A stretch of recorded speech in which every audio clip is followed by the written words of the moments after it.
High. আজকে সুন্দর দেখো, বাইরেটা দেখাই, কি দারুণ বৃষ্টি হচ্ছে। এই দেখো কি বৃষ্টি হচ্ছে, দেখো দেখো তোমরা।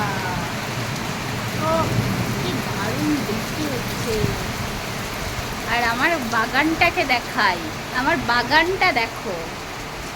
ছোট্ট ব্যালকনির মধ্যে বাগান যদিও, কিন্তু নিজের হাতের লাগানো গাছে সুন্দর সুন্দর ফুল, এগুলো ধরলে ভীষণ ভালো লাগে। দেখো কামিনী গাছটার ফুলগুলো দেখো। ও বাপরে কি ঝড় দিচ্ছে। এই যে একটি গাছ ভরে ফুল এসছে। এখানে একটা গাঁদা গাছ আছে, এখানে একটা অ্যালোভেরা গাছ আছে, একটা রাবার গাছ। এই যে সব থেকে সুন্দর সেন্ট বেরোয় এখান থেকে, যা সুন্দর গন্ধ আসছে, মানে এখানটায় বসে থাকতে ভীষণ ভালো লাগে। তারপর এটা হচ্ছে হলুদ জবা। এই যে হলুদ জবার একটা কুড়ি গাছ থেকে খসে পড়েছে।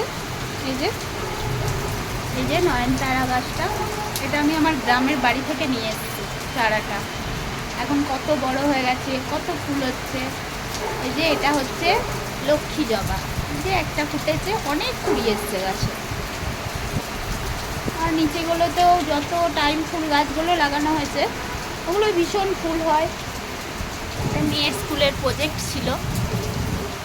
হ্যাঁ, আর এটা তো এই গাছটা তো এত ছোট লাগিয়েছিলাম, কত বড় হয়ে গেছে। একটা ফুল ফুটেছে, কুড়িও হয়েছে অনেকগুলো। তারপরে এই গাছটা, এটাও নয়নতারা, এটা সাদা নয়নতারাটা। আর এটাও কাঠমল্লিকা বোধহয় বলে। এই যে কারি পাতা গাছটা দেখো।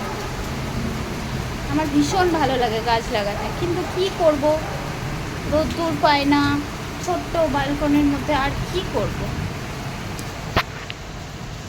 কেমন লাগলো আমার বারান্দাটা একটু বলবে, হ্যাঁ ভালো লাগলে বলবে কেমন লাগলো। যতটা পারি চেষ্টা করি সুন্দর করে গাছ লাগিয়ে সুন্দর করে রাখার। এই যে এখান থেকে নিচেটা, এই যে বৃষ্টি হচ্ছে। আরও দেখাই তোমার, এই যে বারান্দার এই দিকটা সাইডটা দেখাচ্ছি তোমাদের। এই যে দেখো, এটা পুরো আমার গাছগুলো এই সাইড দিয়ে দেখা যাচ্ছে। কামিনী গাছের কুড়ি, মানে ফুলের ইয়েগুলো, পাপড়িগুলো পড়ে পুরো জায়গাটার কি অবস্থা। ওকে চলো বাই।